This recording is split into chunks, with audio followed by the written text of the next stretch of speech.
ঘড়ির কাঁটায় এখন বাজে সকাল 5টা। উঠেছিলাম বেশ অনেকক্ষণ আগেই। মাড়ুলি দেওয়া ঝাড় দেওয়া হয়ে গিয়েছে। এখন ঘরগুলো ঝাড়ু দেব। ঘর ঝাড়ু দেওয়ার আগে এই যে পাপোশগুলো ঘর থেকে বের করে দিলাম। কালকে তো বৃষ্টি পড়ছিল, সেই কারণে পাপোশগুলো ঘরে রেখেছিলাম। বৃষ্টি পড়ছিল বলতে খুব ঝিরঝির করে পড়ছিল, খুব যে জোরে পড়ছিল তা নয়। রাত্রে যদি বেশি বৃষ্টি হয় সেই কারণে ঘরে রেখেছিলাম। তো যাই হোক, পাপোশগুলো বাইরে রাখলাম। তারপরে ঘরগুলো ঝাড়ু দিতে শুরু করেছি। 4টে ঘর আগে ঝাড়ু দিয়েছি, এখন দেখো বারান্দাটা ঝাড়ু দিয়ে নিচ্ছি। আর সিঁড়ির অবস্থাটা একবার তোমরা তাকাও। সিঁড়িতে কতগুলো বোতল জড়ো হয়ে আছে, মানে জল খেয়েছে আর বোতলগুলো জড়ো করে করে সিঁড়ির ওখানটাতেই রেখেছে সবাই। তো সব বোতল এক জায়গায় করে রাখতে হবে। আগে ঘরগুলো ঝাড়ু দিয়ে নিই, তারপরে তখন এক জায়গা করে রেখে দেব। তো যাই হোক বন্ধুরা, শুভ সকাল। আশা করছি তোমরা যে যেখানে আছো সকলে ভালো আছো, সুস্থ আছো। বীরভূম জেলার ছোট্ট একটি গ্রাম থেকে আমি দৈবকী তোমাদের সকলকে জানাই আমার ব্লগ চ্যানেলে অনেক অনেক স্বাগত আর আমার অনেক অনেক ভালোবাসা।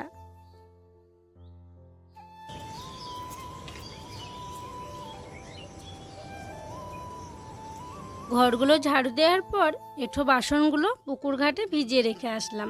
তারপরে এই যে ধামাটা নিয়ে আসলাম আর সব ফাঁকা বোতলগুলো ধামায় এক জায়গায় জড়ো করে নিচ্ছি। মানে এগুলো এখন রেখে দেব। এখন তো ঘরের কলে জল দেয়নি, যখন ঘরের কলে জল দেবে তখন বোতলগুলোয় জল ভরে নেব। দেখলে কতগুলো বোতল পুরো একদম এক ধামা। আর একটা গামলায় তো আরও কয়েকটা বোতল আছে। তো যাই হোক, বোতলগুলো এক জায়গায় করে রেখেই কিন্তু আমি ঘর মোছার জন্য জল নিয়ে এলাম কলপাট থেকে। ওই যে তুলে রাখা ছিল ওই জলগুলো নিয়ে এলাম, নিয়ে এসেই ঘরগুলো মুছতে শুরু করে দিয়েছি।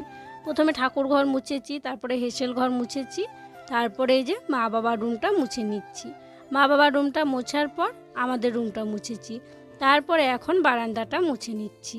তো বারান্দাটা দেখো মুছতে শুরু করলাম। আর ফ্যানটা তো চালিয়ে দিয়েছি। ফ্যান না চালালে না আমার একদম ঘর মুছতে ভালো লাগে না। মানে যত তাড়াতাড়ি ঘরটা শুকাবে ততই ভালো। এখন এই যে কেউ নেই, কি সুন্দর একা একা আমি মুছছি।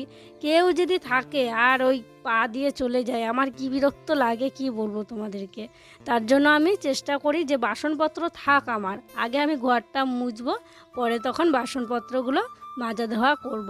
তো যাই হোক, ওই পাশটা আগে মুছে নিলাম। তারপরে এই যে দেখো মাঝখানটা মুছছি। তারপরে তখন ওই দিকটা মুছে সিঁড়িগুলো ভালো করে মুছে নেব। আজকে হচ্ছে সোমবার, রুদ্র স্কুলে গেছিলো সে আগের বুধবার। তারপরে তো বৃহস্পতিবারের দিনকে তোমাদেরকে বলেছিলাম যে ও স্কুলে যেতে চাইছে না, বলছে আজকের দিনটা যাব না। বৃহস্পতিবারের দিনকে যায়নি, শুক্রবারের দিনকে ছুটি ছিল, শনিবারেও ছুটি ছিল। তো রবিবার গেল, আজকে হচ্ছে সোমবার। মাঝখানে অনেকগুলো দিন বাড়িতেই ও থাকলো। ভাবলাম আজকে স্কুলে পাঠাবো ওকে। তারপরে যে ওর হাতের অবস্থাটা দেখলাম, ঘায়ের অবস্থাগুলো কেমন যেন একটা হয়ে আছে, তো সেই কারণে ভাবলাম যে না, স্কুলে পাঠাবো না, আজকের দিনটা থাক, দেখি শুকোচ্ছে নাকি। এই দুদিন আর স্কুলে পাঠাবো না। তো সেই জন্য ওকে স্কুলে পাঠাবো না, মানে সকালবেলাতে আমি ভালো করে দেখলাম যে কেমন অবস্থায় আছে। যদি খুব ভালো শুকিয়ে যায় তাহলে আর কি পাঠাবো, আর যদি মানে কেমন যেন যদি করে ভালো লাগছে না তাহলে আর কি পাঠাবো না। ব্যথা হতে পারে, তখন স্কুলে কান্নাকাটি করবে। তো সেই জন্য ভাবলাম যে আজকে পাঠাবো না, বাড়িতেই আছে। তো ওকে আর এখন তুলবো না, একটু পরে ওকে ওঠাবো। স্কুলে যখন যাবে না তখন একটু দেরি করেই ঘুম থেকে ওঠাবো।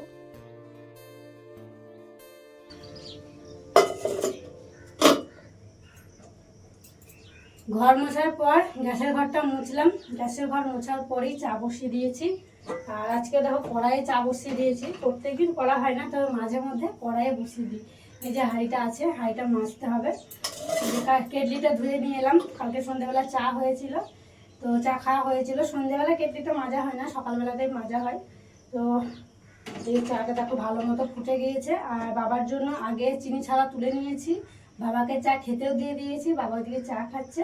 তারপর আমি এলাম আমাদের চাটা ছেঁকে নেওয়ার জন্য। আর এই যে কড়াইয়ে করলে একটাই অসুবিধা জানো তো, মানে যে সাঁড়াশিতে ধরে ডাইরেক্ট ঢেলে দেবো সেটা হবে না, তাহলে পড়ে একদম একাকার হবে, পড়ে যায়। কড়াই থেকে কোনো কিছু ঢালতে গেলে না পড়ে যায়।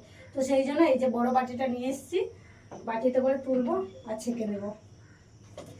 উফ, হাতে কি গরম লাগছে গো। 2-3 বাটি তুললেই তখন সাঁড়াশিতে করে ঢেলে দেওয়া যাবে, কিন্তু এক কড়াই থাকলে না সাঁড়াশি ঢেলে দেওয়া যায় না, তাহলে পড়তে শুরু হয়ে যায়।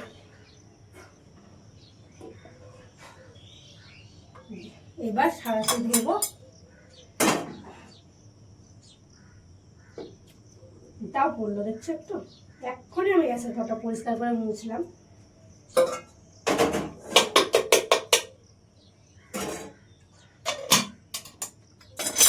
চাপ হয়ে গেল, এখনো মুছে দিতে হবে। রুদ্রকে ওঠালাম, ব্রাশ করিয়ে দিলাম, তারপরে খাওয়ার আগে যে ওষুধটা ছিল সেটা দিয়েছিলাম, দিয়ে মুড়ি খেলো ও। দিয়ে এখন খাবার পরে যে ওষুধটা আছে সেটা ওকে দেবো। আর ওষুধ খাবো না করছে, জানো তো।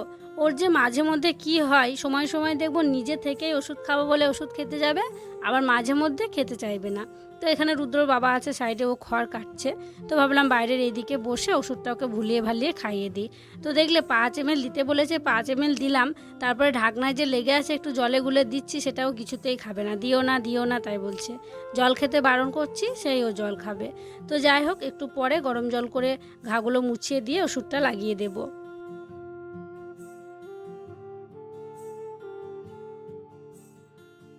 নিম পাতা জল গরম করেছিলাম, দিয়ে রুদ্রর ঘাগুলো মুছিয়ে দিয়েছি, দিয়ে ওকে ওষুধটা লাগিয়ে দিয়েছি।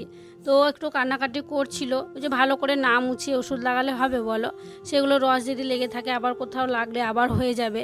তো সেই কারণে ভালো করে মুছিয়ে দিয়ে ওষুধ লাগালাম। কান্নাকাটি করছিল, দেখো দিদি দেখো কোলে নিয়েছে, দিদির কোলে চুপ করেও বসে আছে। আর এখানে সবাই মিলে বসে একটা আলোচনা হচ্ছে, কারণ আজকে তো 4 দিন হয়ে গেল। দেখতে দেখতে দেখো 4 দিন হয়ে গেল আমরা মামাকে হারিয়েছি। মানে এটা না কিছুতেই মেনে নিতে পারছি না, আমরা এখনও মানতে পারছি না যে মামা আমাদের মাঝে নেই। তো 4 দিন, তো সেই কারণে কাউকে না কাউকে যেতে তো হবেই বলো। 4 দিনের দিন ঘাটে কাজ হবে, বেনা গাছ হয়, যেটা আমাদের নিয়মে সেটা হবে। তো রুদ্রর বাবা আর বাবা যাবে, ওরা যাবে মামার বাড়িতে। তো এখানে দিদি আর আমি বাবাদেরকে বলছিলাম যে কী নিয়ে যেতে হবে না নিয়ে যেতে হবে, সেগুলোই বলছিলাম। ওই যে 4 দিনে খেতে হয় খই, তারপরে চাল ভাজা, তাই বলছিলাম 2 প্যাকেট খই, চাল ভাজা, কলা, মিষ্টি, শসা এগুলো নিয়ে যাবেন, তাই বলছিলাম। তো যাই হোক, অনেকক্ষণ বসেছিলাম। তারপরে তো এদিকে বাবা, রুদ্র বাবা রেডি হয়ে গেছিলো, আর টোটো চলে এসছে। আর এখন দেখো ওরা বেরিয়ে যাচ্ছে। আর সকাল সকালই যেতে হবে, একটু বাজারের দিকেও যাবে, তারপরে মামাদের বাড়ি যাবে, তাই সকাল সকাল বেরিয়ে পড়লো। আমি স্নান করলাম, তারপরে দেখো ফুল তুলতে এলাম কাকাদের বাড়িতে। নীলকণ্ঠ ফুল অনেক ধরে, অনেক ফুল পাওয়া যায়, তবে আজকে দেখছি নিচের দিকে একটুও ফুল নেই, মানে সবাই তুলে নিয়েছে, ওপরগুলোতে ফুল আছে। তো সেই জন্য ভাবলাম নীলকণ্ঠ ফুলগুলো আর পারতে পারবো না, ওপর দিকে আছে, তাহলে এই নয়নতারা ফুলগুলোকেই তুলে নিই। তাই নয়নতারা ফুলগুলো তুলে নিচ্ছি। আর তোমরা তো দেখলে যে বাবা, রুদ্র বাবা গেল, তো আমারও যাওয়ার কথা ছিল ওদের সঙ্গে, তবে আমার যাওয়া হলো না, আমাকেও এক জায়গায় যেতে হবে। তো কোথায় আমি যাব সেটা তোমরা দেখতেই পাবে। তো নয়নতারা ফুল তোলার পর কয়েকটা আবার নীলকণ্ঠ ফুলও তুলে নিয়েছিলাম, অনেক উঁচুতে ছিল, ওই পা তুলে তুলে আর কি ফুলগুলো পেরে নিয়েছি। তো যাই হোক, ফুল পেরে নিয়ে এসে এদিকে সিংহাসন পরিষ্কার করে ফুল দিয়ে সাজিয়ে দেখো পুজোটাও করে নিয়েছি। পুজো করলাম, পুজো করে মুড়ি খেয়ে নিয়েছি। আর মুড়ি খাবার জন্য আজকে কিছু করা হয়নি, ওই রুদ্র বাবারা যাওয়ার আগে চা করা হয়েছিল, চা ছিল, চা দিয়েই মুড়ি খেলাম।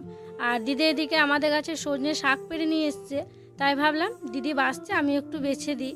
দিদির হাতে হাতে কাজগুলো করে দিলে একটু তাড়াতাড়ি হয়েও যাবে। আর বাড়িতে আজকে দিদি আর মা থাকবে। দিদি আবার ওই যে সবজিপাতি সব কাটাকুটি করবে, করে মাকে স্নান টান করিয়ে দিয়ে দিদি আজকে রান্নাবান্না বসাবে। আর আমি যাব একটু পঞ্চায়েতে। তো আমি একা যাব না, আরও পাড়ার সব অনেকেই যাবে, তাদের সঙ্গেই আমি যাব। তো ওদের এখনও হয়নি, ওরা এখনও রেডি হয়নি। আমি এইমাত্র জিজ্ঞাসা করলাম, বললো একটু পরে বেরোবে। তাই ভাবলাম তাহলে শাকগুলো আমিও বেছে দিই। তাই দেখো আমিও শাকগুলো বাছতে শুরু করলাম।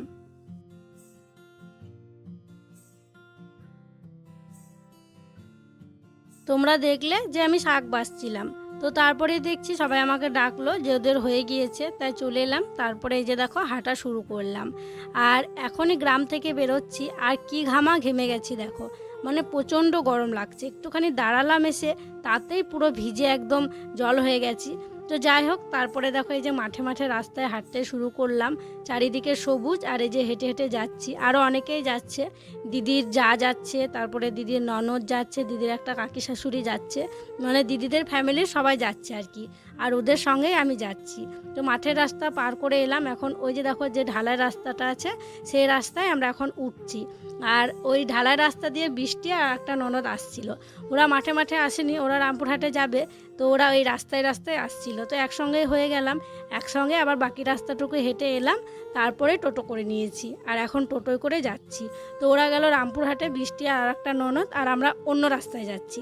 আমরা যাচ্ছি আমাদের যেখানে গ্রাম পঞ্চায়েত আছে আয়াস, সেখানে যাচ্ছি। তো চলো যাই, কাজটা করে আসি। গ্রাম পঞ্চায়েত গেছিলাম, তো ওখানে গিয়ে দেখছি প্রচুর লাইন ছিল, লাইনে দাঁড়িয়েছিলাম বেশ অনেকক্ষণ ধরে। তো আমরা যখন যাই তখন তো খোলেই নি, পরে আবার 11টার দিকে খুললো। তো তারপরে লাইনে দাঁড়ানোর পর আমরা যে কাজ করতে গেছিলাম সেই কাজটা করলাম, আর এখন দেখো বাড়ি যাচ্ছি। প্রথমে টোটোয় করে এলাম, এখন ঢালাই রাস্তায় হেঁটে যাচ্ছি। তো যাওয়ার সময় অতটা রোদ লাগছিল না, সেই জন্য আমি ছাতা ফোটাইনি, এখন বেশ ভালোই রোদ বের করেছে, তাই মাথায় ছাতাটা নিয়েছি। তো ঢালাই রাস্তা পার করে এখন মাঠের রাস্তায় হাঁটতে শুরু করেছি, যেটা আলের রাস্তা। তো আলের রাস্তায় হেঁটে দেখো বাড়িতেও চলে এসেছি, আর এত গরম লাগছে কি বলবো। চুলগুলো শুকিয়ে গেছিলো, আবার ওই যে গরমে ঘেমে একদম চুলগুলো ভিজে গিয়েছে, মানে এত গরম লাগছে। এসে একটু বসলাম, তো একটুখানি বসেছিলাম, তারপরে কাপড়টা কেচে নিলাম আর একটু গায়ে জলও ঢেলে নিয়েছি। কি গরম লাগছিল কি বলবো, ওই মাঠে মাঠে হেঁটে এসছি, মানে খুবই কেমন করছিল আর কি। হাওয়াতে একটুখানি বসার পর একটু গায়ে জল নিয়েছি, কাপড়টা কেচে দিলাম, এখন দেখো কাপড়টা মেলে দিচ্ছি। আর দেখতে হবে রুদ্রসোনা কি করছে, কোথায় আছে। ও তো বাড়িতেই আছে, ও তো স্কুলে যায়নি আজকে। আর বাবারা যখন গেল তখন ও না যাওয়ার জন্য একটু কান্নাকাটি করেছিল, ও বলছিল বাবার সঙ্গে যাবে। তো আমি অনেক ওকে বোঝালাম যে তোমার ঘা হয়েছে, এখন তোমাকে কোথাও যেতে হবে না, তুমি বাড়িতেই থাকবে। তো যাই হোক, ভিজে কাপড়টা মেললাম আর শুকনো জামা কাপড়গুলো তুলে নিলাম। এই যে দিদি এদিকে রান্নাবান্না করছে, রান্নাবান্না শেষ। এই যে দেখো তরকারি নামিয়ে নিল।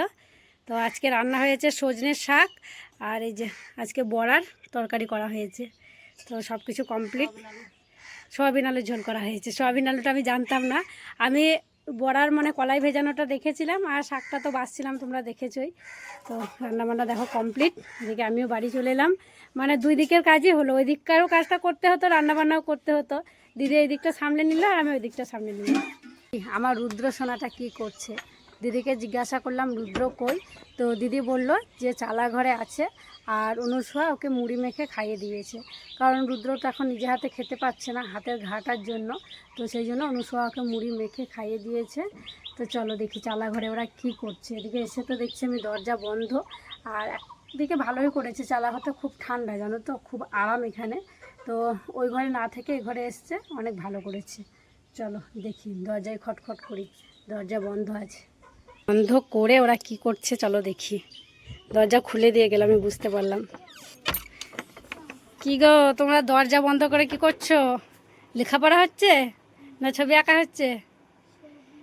আর এই ঘরটা তো পুরো এসি ঘর, তোমাদেরকে কি বলবো, এই যে ফ্যান চলছে, ফ্যানের বাতাসটা না একদম এসির মতো ঠান্ডা, এত ভালো লাগে এই রুমে এলে পরে, মনে হয় একটু যদি শুই একদম ঘুম ধরে যাবে। এই যে আমার রুদ্রসোনা, ব্যথা করছে না তো হাতে? ঠিক আছে এখন? ভাই বোনে ওরা বসে বসে ছবি আঁকাআঁকি করছে, খেলছে, ভালো করেছে। যা রোদ গরম বাইরে, এই ঘরের মধ্যে খেলা করছে, এটাই অনেক অনেক ভালো। আমাদের কলপাড়ের এখানে অনেকগুলো কলমি শাক হয়েছে, আর শাকগুলো এত বাড়ছে, লতা লতা হয়ে বেড়েই চলেছে বেড়েই চলেছে। এদিকটা জল নেমে আসে, তো সেই কারণে বেশি বাড়ে আর কি। তো দিদিরা যখন যাওয়া আসা করছে রাত বিরেতে, সবসময়তেই তো যাওয়া আসা করে দিদিরা, ওই চালাঘর যায় এই রাস্তায়, আর কলমির লতাগুলো এত বাড়ছে রাস্তাটাই বন্ধ হয়ে যাচ্ছে। তো সেই কারণে দিদি দেখো এই যে কলমির লতাগুলোকে কাটছে, এগুলো কিন্তু শাক। তো কলমি শাক তো আমরা এখন খেতে পারবো না, কারণ আমরা ওই মনসা পেতেছি ঘরে, মনসা পাতা থাকলে আর কলমির শাক খাওয়া যায় না। তো ভালো ভালো শাক দেখো এখন লালিকে দেয়া হচ্ছে। তো দিদি কেটে দিল, কেটে দেওয়ার পর এই যে লালিকে এনে এনে দিচ্ছে, আর লালি দেখো কী সুন্দর খাচ্ছে। কয়েকদিন আগে দিদি কেটেছিল, আবার হয়ে গেছে, মানে যখন বৃষ্টি হচ্ছে ওই দিকটায় জল আসছে, গড়ান এই দিকটা আর কি, আমতলার পুকুরে জলগুলো পড়ছে দিয়ে আর কি শাকগুলো বাড়ছে বেশি, কলতলাটা একদম বুজে যাচ্ছে, ভর্তি হয়ে যাচ্ছে। তো যাই হোক, লালিরও বেশ ভালো হলো, সবুজ পেলো আর কি। ওকে তো মাঠে দেওয়া হয় না, ঘরের খাবারই পায়, সবুজ খুব কম পায়, তো এই যে সবুজ সবুজ শাক পেলো, ওরও ভালো লাগছে খেতে। দিদি রান্নাবান্না করে হাঁড়ি কড়াই সব কিছুই তো মাজা ঘষা করে নিয়েছে, আর ওই যে আমি চালাঘরে গেছিলাম রুদ্রকে দেখতে, তো তারপর না চালাঘরে এত ঠান্ডা হাওয়া দিচ্ছিল, আমি একটু গাটা গড়া দিয়েছিলাম ওখানে। তো এখন ঘরে এলাম, ঘরে এসে দেখছি তেমন কোনো কাজ নেই, ঘর দোরগুলোও ঝাড়ু দেওয়া হয়ে গেছে, তো উঠোনটা শুধু ঝাড়ু দিতে আছে। তো ভাবলাম উঠোনটা তাহলে ঝাড়ু দিয়ে দিই, এখন শুধু শুধু সময় নষ্ট করে কি করব, বিকেলবেলা তো সেই ঝাড়ু দিতেই হবে, তাই ভাবলাম উঠোনটা ঝাড়ু আর কি দিয়েই দিই। হালকা হালকা রোদ আছে, তা ভাবলাম আস্তে আস্তে আর কি ধীরে সুস্থে দিই, তাই ঝাড়ু দিতে শুরু করলাম। আর প্রচণ্ড তো ধুলো হয়ে আছে, কালকে মেঘ করলো বৃষ্টি হবে হবে হলো, কিন্তু ওই দু এক ফোঁটা হলো, মানে উঠোন ভেজার মতোও হয়নি, ঝিরঝির করে পড়েছে, পড়ে আর কি বন্ধ হয়ে গেছে। তো যাই হোক তাড়াতাড়ি করে দেখো ঝাড় দিয়ে নিচ্ছি। আর এদিকটা তবুও একটু ভালো হয়ে আছে উঠোনটা, রাস্তার দিকগুলো একটু বেশি নোংরা হয়ে থাকে, কারণ ওই যে মানে 10টার দিকে সব ছাগল গরু মাঠে নিয়ে যায় রাস্তার ওই দিকে দিয়ে আর কি, রাস্তাগুলো বেশি নোংরা হয়ে থাকে, দেখতেও খারাপ লাগে, তাই দুপুরবেলা করে আর কি ঝাড়টা দেওয়া হয়। তো যাই হোক উঠোন ঝাড় দেওয়া হয়ে গেল, তারপরে গলির দিকটা ঝাড় দিয়ে দেখো রাস্তার দিকে চলে এসেছি। আর দিদি ওই যে লালিকে যে কলমি শাকগুলো দিয়েছিল সব দেখো লালি খেয়ে নিয়েছে। আর লালিকে এই ছায়াতে এখানেই বাঁধা হয়েছে, কয়েকদিন ওখানে বাঁধা হচ্ছিল, তো ওখানটায় খুব রোদ হচ্ছে, তো সেই কারণে আবার এখানে নিয়ে এসে লালিকে বাঁধা হচ্ছে। তো আমি দেখো ওর পায়ের জায়গাটা ওখানটা ঝাড়ু দেবো, কিন্তু কিছুতেই না লালিকে সরাতে পারলাম না, আর ও সরছেও না। তো যাই হোক পরে আবার যদি সরে ওইখানটা বাদ দিয়ে আবার ওই দিকটায় চলে গেলাম। তো যাই হোক চলো সব জায়গার ঝাড় দিয়ে নেবো, এখন রাস্তাটা দেবো, তারপরে কলপাটটা দেবো, দিয়ে পুকুর পাড়টা দিয়ে দেবো। তো ঝাড় দেওয়ার পর ভালো করে হাত মুখ ধুয়ে একটুখানি হাওয়ায় বসতে হবে। রুদ্রকে স্নান করিয়ে দিলাম, আর কিছুতেই ছেলে আমার পাউডার মাখতে চায় না, জানো তো, গলায় ঘামাচি হয়েছে, এখানে বেশি হয়নি, 2-4টে হয়েছে ঘামাচি, তো জল জল হয়েছে একদম ঘামাচিগুলো। তোকে বলছি একটু পাউডার দিয়ে দিই, কিছুতেই পাউডার দেবে না, পাউডার নিতেও যে কি বিরক্ত লাগে, মানে অনেক রকমের পাউডার নিয়ে ওকে ট্রাই করা হয়েছে, কোনো গন্ধই ওর ভালো লাগে না, পাউডার জিনিসটাই ওর ভালো লাগে না। তো যাই হোক স্নান করিয়ে দিয়েছি, প্যান্ট জামা পরিয়ে দিলাম, স্নান করিয়ে দিয়ে এখন হচ্ছে চুলটা আঁচড়ে দেবো না। আর আজকে জানো তো রুদ্র ওর বাবার সঙ্গে যাওয়ার জন্য কান্নাকাটি করছিল, ও বলছিল যাবে। রুদ্র তো যদি ভালো থাকতো, রুদ্রর ঘা যদি না থাকতো তাহলে তো আমারই যাওয়ার কথা ছিল, আমার যাওয়ার কথা ছিল, শুধু ওই কাগজগুলো আজকেই জমা দিতে হবে, আজকেই লাস্ট ডেট ছিল, তো সেই কারণে আমাকে যেতে হলো। আর মায়ের কাছেও একজনকে থাকতে হবে, দিদি যে তার কাগজগুলো জমা দিতে যেত আমরা যেতাম, সেটাও হতো না, আর রুদ্রর ঘাগুলো হয়েছে সেই কারণে আমি আর কি গেলাম না। তো যাই হোক এই যে রুদ্রকে চুল টুল আজকে একদম রেডি করে দিয়েছি, চলো রুদ্রকে আগে ভাতটা খাইয়ে দিই, তারপরে তখন আমরা খাওয়া দাওয়া করবো। আর অন্যান্য দিন কি হয়, রান্না বান্না করে বসে থাকতে হয়, রুদ্র বাবা ওরা সব স্নান করতে চায় না, আজকে তো সেই ঝামেলাটা নেই, ওরা তো বাড়িতে নেই, ওরা খাওয়া দাওয়া করে বিকেলের দিকে আসবে। তো চলো রুদ্র শোনা, চলো ভাত খেয়ে নেবো, চলো চলো। আজকে ঘুমাবো না, দেখো ঘুমাবে না, তুমি দুপুরবেলা কি করবে, এত বড় দুপুরবেলা এখন, হ্যাঁ কি করবা তুমি শুনি, খেলবা কোথায়, ঘরে খেলবা, ঘুমাতে হবে বাবা, সন্ধ্যাবেলা পড়তে বসতে হবে তো, ঘামলা যে মানে পাউডার গুলো কেমন ভিজা ভিজা নেবে, চল চল, হাওয়াতে থাকছে তাও ঘেমে চলে যাচ্ছে, সমানে ঘাম পড়ে যাচ্ছে, এত গরম। চলো তোমাদেরকে দেখাই দিদি আজকে কি কি রান্না বান্না করেছে, তখন তো বলা হলো একবার, তবে দেখানো হয়নি আমার, আস্তে আস্তে তো দিদি রান্না বান্না হয়ে গেছে। এই যে দেখছো ভাত আছে এখানে, আর এখানে আছে সজনের শাক, আর এখানে আছে শুকনো বড়া, আর এখানে আছে সোয়াবিন দিয়ে আলু দিয়ে তরকারি, আর এখানে আছে ওই যে বড়া দিয়ে যে তরকারিটা শেষে করছিল সেই তরকারিটা। তো এই হচ্ছে আজকের আমাদের রান্না বান্না। তো চলো এখন রুদ্রসোনাকে ভাতটা খাইয়ে দিই, দিয়ে তখন পরে আমরা খাওয়া দাওয়া করবো। দিদি মাকে ভাত খাইয়ে দিল, আর আমি রুদ্রকে ভাত খাইয়ে দিলাম, তারপরে দেখো আমরা তিনজনেও বসে পড়েছি খাওয়া দাওয়া করতে। আর এইমাত্র রুদ্র বাবাকে ফোন করেছিলাম, ওরাও খাওয়া দাওয়া করছে। তো খাওয়া দাওয়া করে ওই 3টে-4টের দিকে আর কি বেরোবে বাড়ি আসার জন্য। তো ওই যে কী কী রান্না করেছে দিদি তোমরা তো দেখলেই, ওইসব দিয়ে খাওয়া দাওয়া হচ্ছে। আর আজকে খুব ফাঁকা ফাঁকা লাগছে, কারণ ওই যে রুদ্রর বাবা আর বাবা বাড়িতে নেই, তো সেই কারণে মনে হচ্ছে খুব ফাঁকা ফাঁকা লাগছে। তো যাই হোক চলো খাওয়া দাওয়া করে নিই, খাওয়া দাওয়া করে তখন আর কি বাসনপত্রগুলো মাজা ঘষা করে নেব।